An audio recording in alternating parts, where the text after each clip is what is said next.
Is your paranoia contributing to your negative worldview or your negative view of your ability to heal and deal with changes? Ah. Hello, high flyers and deep divers, and welcome to October 6th and 7th. October 6th and 7th. Our underlying energy, we have the Seven of Wands. I ask you to stand up for what you believe in, to show your true colors, to, wearing this green, to wear your true colors, wear your heart on your sleeve, to kind of fight for what you believe in, to know that if we win this battle, we're one step closer to winning the war, you could say, for our own spirit, for our own well-being. And we may be experiencing some paranoia due to hypervigilance. Perhaps we're overly concerned with dealings of the past, perhaps thoughts and patterns of the past, or even projections from others, things we picked up from others, have been kind of weighing us down. And that may very well contribute to some negativity here on the 7th, where we feel like we're trapped, where it's actually that negativity that has us bound, when what we don't realize is that there is hope. Those binds, those the blindfold is very loosely bound, and there's always hope. There's always a chance for healing with the Star card, and a chance to heal from upheaval, and also to see where you stand due to upheaval. We're also being reminded of our commitments and our personal power with the numbers 8 and 9. Sorry, 7 and 8.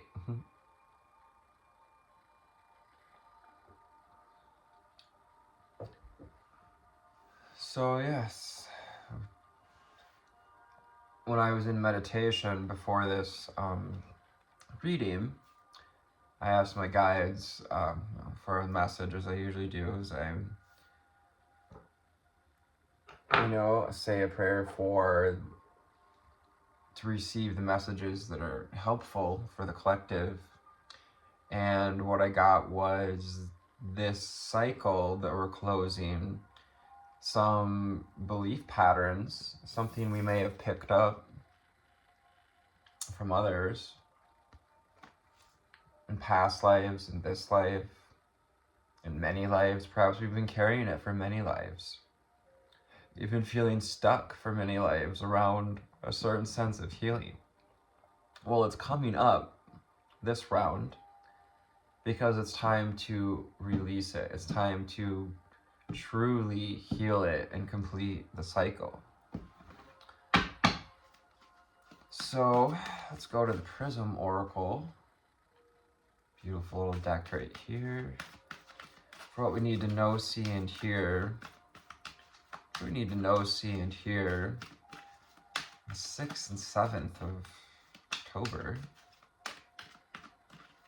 8th month of the year, month of power and balance, rebalancing our sense of power after perhaps some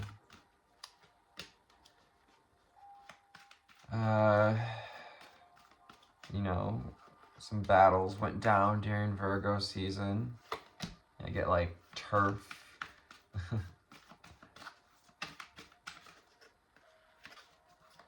Like boars fighting.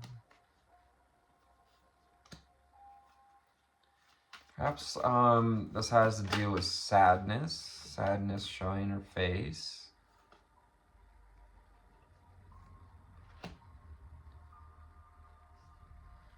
And whatever it is probably blocking our intuition and causing some frustration.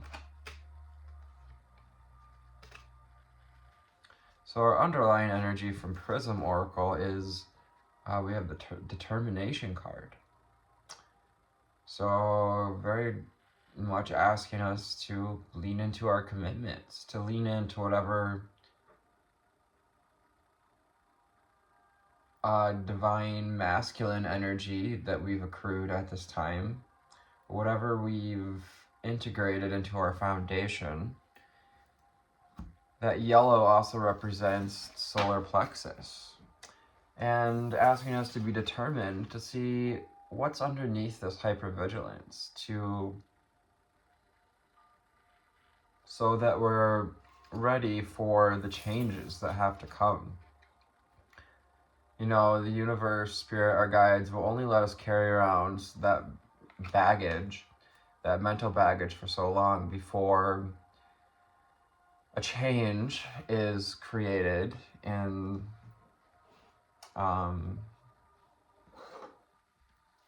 the waters and the construct of your reality, because it's getting you to stand up for yourself, to stand up for what you believe in, to show yourself a little more. Because this is bringing about balance in the heart chakra and the solar plexus especially. Really, truly integrating the lessons we've learned through this year of power struggles and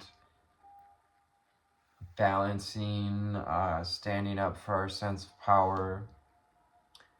And we're also going to be going through a astrological shift where Pluto moves forward into Aquarius, and that's going to go back through Capricorn as well. Something to do with Pluto coming up. It's going to cause us to, on the 9th of October here, to look at the last 15 to 16 years of our life and the lessons we've learned. So then we have faith. Faith with trusting that the changes are for your good, with upheaval. Faith that finding faith as you overcome that paranoia, that can be like conspiracy theories. I know when we have spiritual awakening, sometimes we can dive a little too deeply into that conspiracy type theory, but having faith that you can overcome whatever the cycle is. It also has this purple energy, the upper spiritual chakras.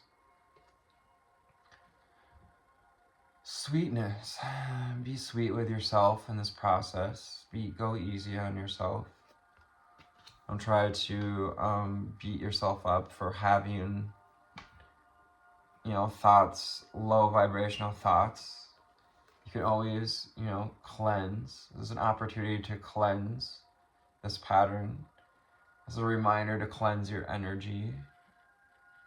So as we climb the ascension scale, as we reach higher heights, as we continue to call back more of our light, to embrace more of our star seed energy, our star seed.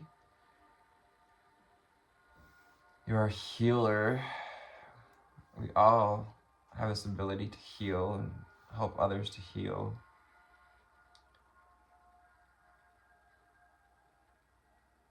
And cleansing, embracing, or doing a physical cleanse, like salt showers, sage, smoke, visualizations that help us to cleanse. This opportunity to cleanse this old cycle, to cleanse and to find trust. It's guiding you towards trust. We can be in this kind of void space, especially around the new moon.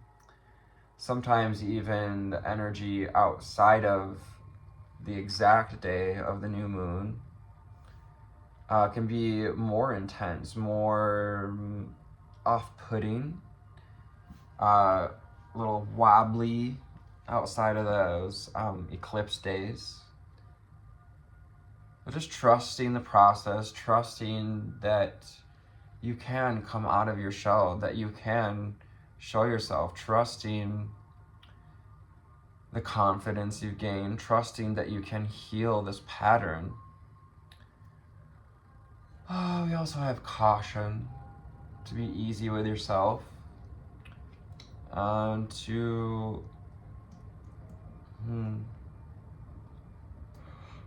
maybe not go full-fledged and walk around in her birthday suit with the star card, because she's in her birthday suit displaying as she was made.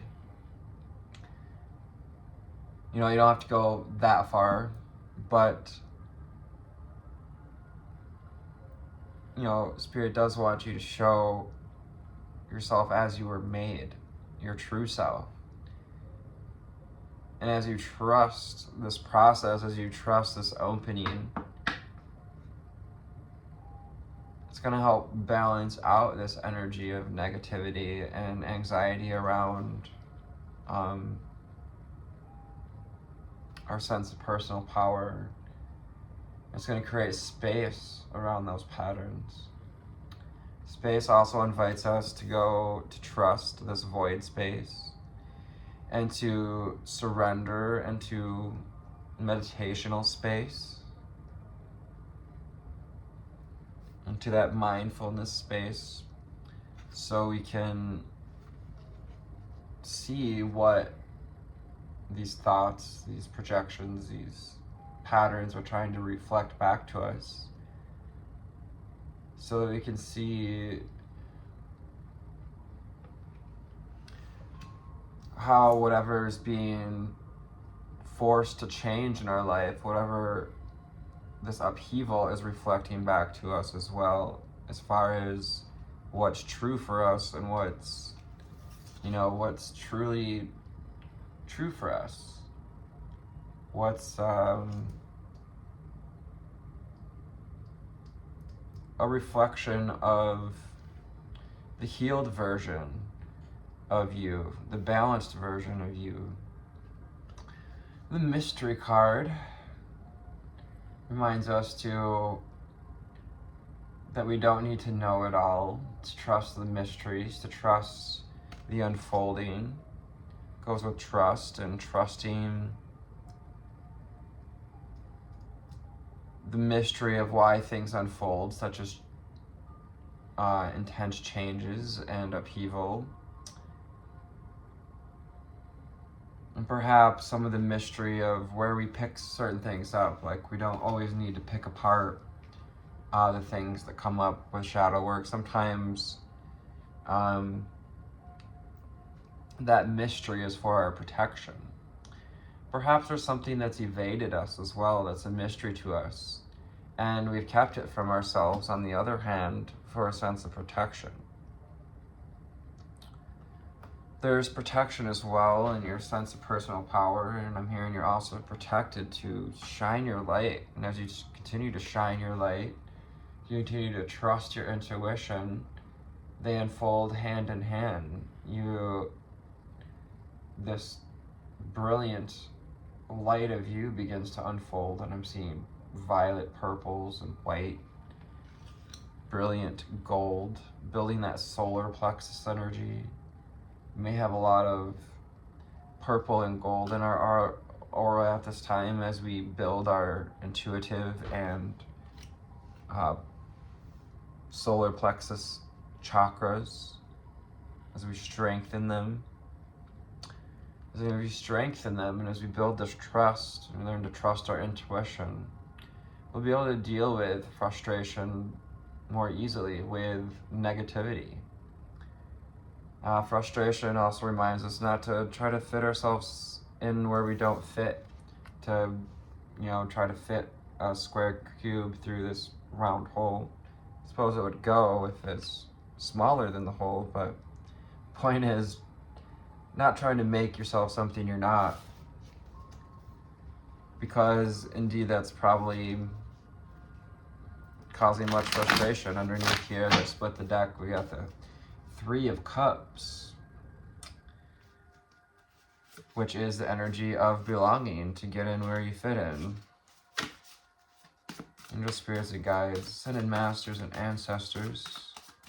What do we need to know from this wild unknown deck? What do we need to know, hear, and see?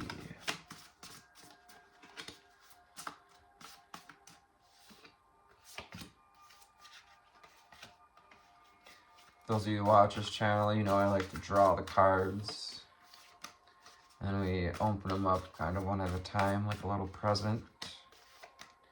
Some people shuffle and then all the cards come off the top or what have you, but we're all allowed to be individuals. And it goes with, being told to say this, if you're a reader and you're trying to trust your intuition, trust how it comes through to you, trust what resonates with you. What else do we need to know, see, and hear?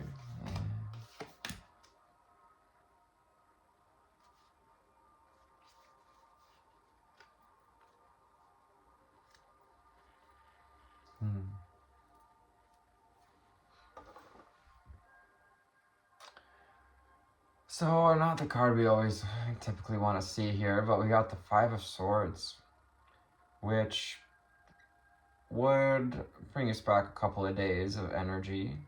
Perhaps there was some conflict a couple of days ago. On the 4th would have been of October. We deal with some conflict recently.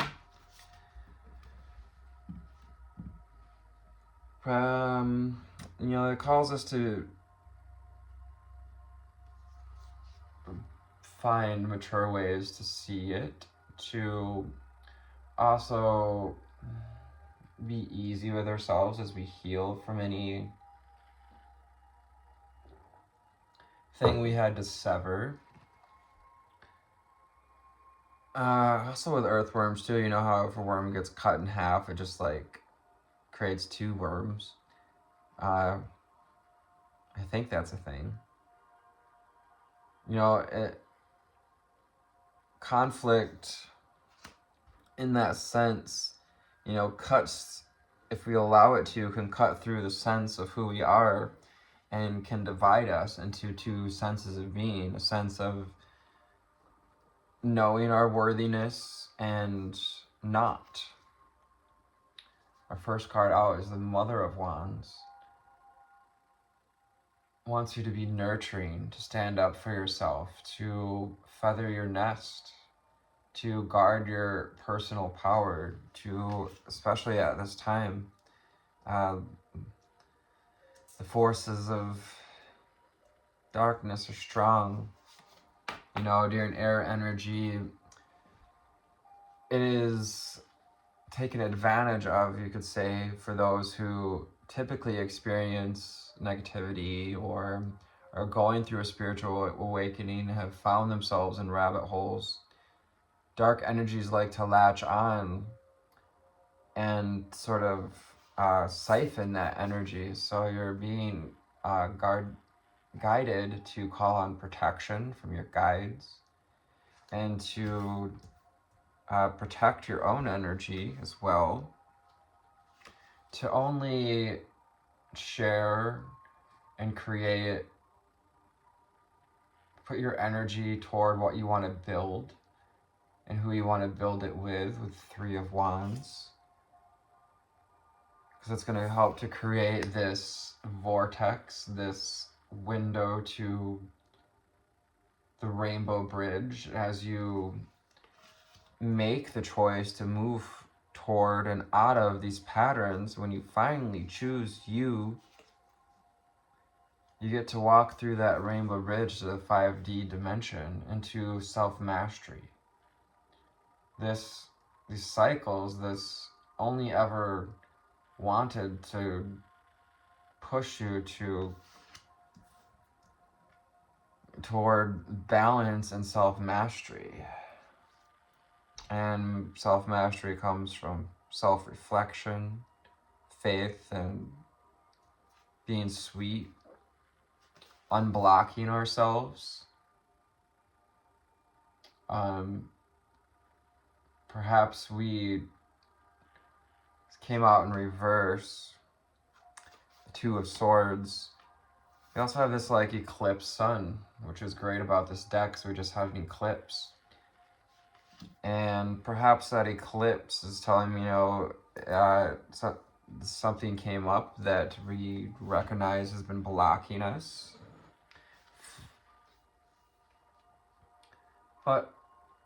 And remember to keep watering, to keep feeding the garden, the reality, the matrix you want to create, you want to dwell in, as that relates to vibration and kind of negativity. If we can get ourselves to a positive space and trust that can lead us to hope and healing. Ooh, we have the Father of Wands and the Mother of Wands. So King and Queen of Wands. Aries, Leo, and Sag energy. Feminine, masculine. Again, this is this divine opportunity that we're in, this window of the eclipse energy. And Pluto and all these transitions, all this huge energy is a collaborative moment, Three of Pentacles, to create with the universe this balanced reality, this balanced version of you, a married masculine and feminine, the Mother of Wands and the Father of Wands here, echoing protection and intuition and faith and trust, determination and trust. The Father of Wands, yeah, Seven of Wands, because it's time to stand up for what you believe in, shine your light. It's no longer safe, I'm hearing, even to sit in the darkness, because in its essence, the negatively oriented energies of this universe, this galaxy,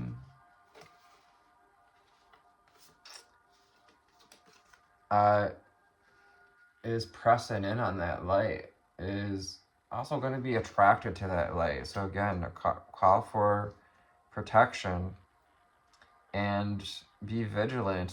Stay committed to standing in your space where you can reflect and trust and explore the mysteries, where you can explore and envision, again, the rainbow bridges, the bridging of souls, bridging of humanity, envisioning a brighter, more interconnected humanity. Perhaps release the block that was keeping us from seeing the interconnectedness of all, because we were going through a lot of anxiety. 10 of Swords, it was these thought patterns is what blinded us, is what killed the bowl, killed their stability. Bowl energy, Taurus, running with the bowls too. It's just like, running with your frustration, running away from your intuition. Mother of Pentacles coming in to ask you to remember the divine feminine, to remember to be gentle with yourself, to nurture yourself, to stay grounded at this time. I love you. Take care. Namaste.